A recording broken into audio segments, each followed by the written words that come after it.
Well, I'm going to show you something that's easy to make, reasonable overhead, and if it's done right, it's going to be a great seller in person or online. And a few tips to make it really easy. I'm going to show you how you can use cookie cutters to make these, the Sprig molds, silicone molds, very difficult plunger molds, and even slipcast. Let's start with the most difficult ones. I use these a little differently, a different kind of release agent. Let me show you. But these are very tricky. And how I do this, I know this is just canola cooking spray, and this is a poof with cornstarch in it. So we will use these for some and not for others. These we're going to do first. This is the We're All Mad Here and Drink Me from Alice in Wonderland. These must be sprayed. So we spray this and we spray the clay. Make sure you get it in there real good and spray the clay where it's going.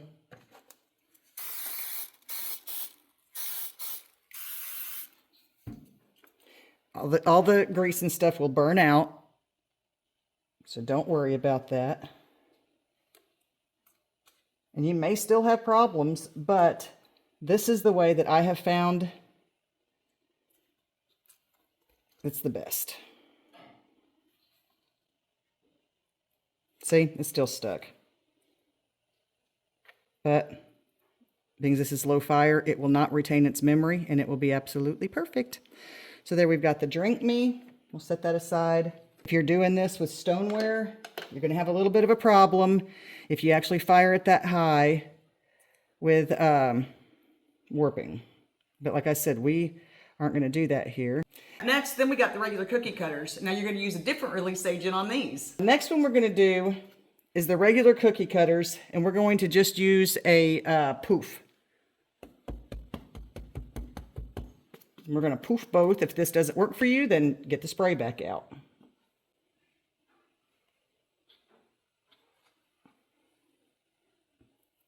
So we're going to cornstarch this, press it in, and you will have air get caught, so rock it.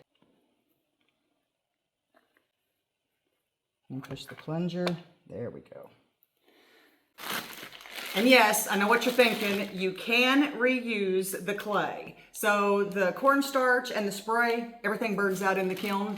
So you can roll this out and use it again. Personally, I save it and I use it to fix leaky molds, or when I'm making molds to build up on the sides with it. But you can definitely just roll it out and use it again.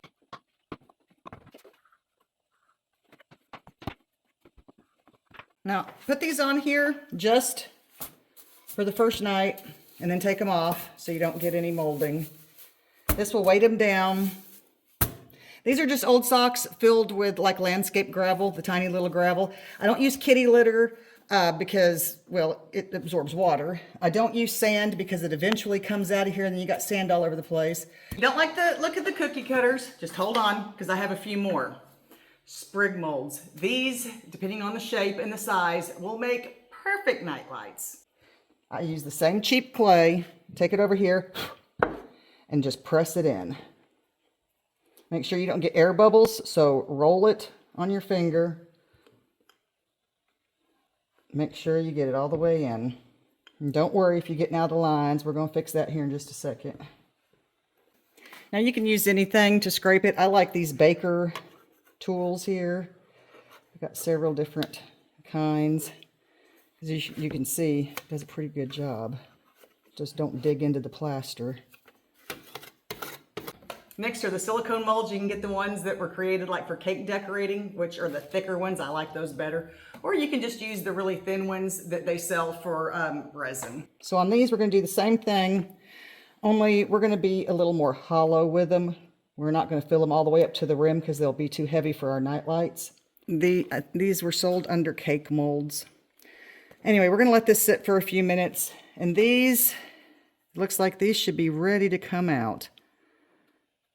So we are just going to take them, clean up anything we need to right now, anything that might stop them from coming out, etc. And we're just going to tap them.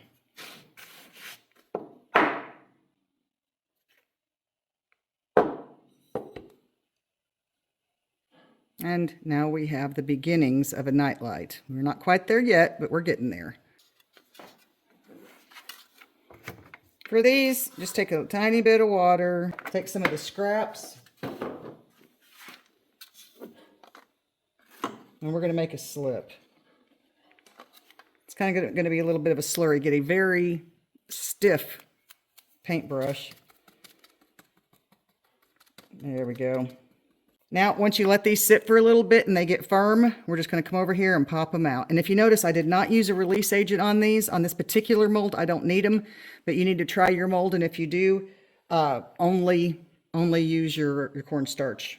So what we're going to do is we're going to score it, put them in the shape that you want them. This one we happen to want like this because it's a nightlight, and just set them up to dry for a few minutes, which is what we're going to do. So now for the base, you can do a free form, which is what I'm fixing to do, or you can just cut a square out. But remember the size of your nightlight. It really needs to be the width of whatever plug-in that you're putting it on. So for this one, I'm just going to do kind of a free form design. I'm not going to measure nothing out.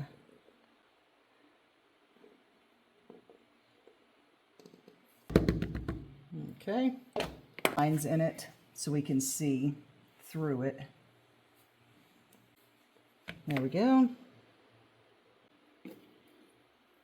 So we're going to score the top. I'm going to score in here. Add some slip to both.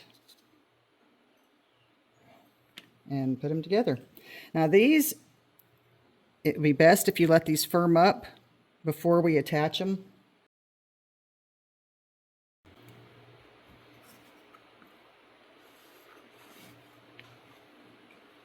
We're going to set this over to dry.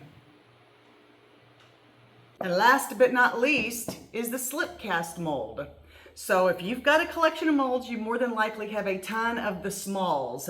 You know, they're cheap, they're easy to get, and some of those smalls you can still buy. Only a few in the US, but there still are a few, or even better yet, make your own. The next example is just a little slipcast bunny. So we're going to do the nightlight sitting up like this. So in the back, we're going to have to fill this and cut the rest of this out. So we're going to put this here. We're going to set it down for a little bit until it firms up. And then we're just going to cut this out. This piece right here, cut it out. So if you want to glaze these, you can obviously put your glaze on. This is just underglaze. Now I've done these with the different colors, like the pink in the lettering with the pink on the outside. Did this so y'all could really kind of zoom in and see what I'm doing here. This cute little thing, I've done these, which is what I'm going to show you right now, with just a hint of color, and then we're going to seal these. The same with these. I'm going to do these in bright, bright, bright colors and then seal them for the Christmas. The Texas, I'll probably do a little more detail because we got the Alamo back there and stuff. I won't get into this one with y'all today. This one is one of my favorites. It's a good seller. Y'all can make a version of this if you'd like and see how they do on your store. But everybody kind of likes mushrooms. Now you can paint these to look realistic with your browns and your taupes and your tans, or you can do them in glow in the dark, which is what I'm going to do. And then, of course, you got Creepy Doll Head, which is my signature thing. And these are good sellers. You can't copy this directly, but you can kind of get this idea and do something of your own. Are you ready for the finished product? Beautiful, cool, highly sellable nightlights. They are awesome. Now, for me, I use the colored bulbs to match whatever color of nightlight I was making, especially these glow-in-the-dark ones. But you can use whatever you want. Mix and match. Just use the white if you're really trying to save a little money on production. Just use the white ones because these are a little more pricey. But look at some of this stuff. Now this is the slipcast. Came out absolutely beautiful. And then we have the daisies. They look really nice.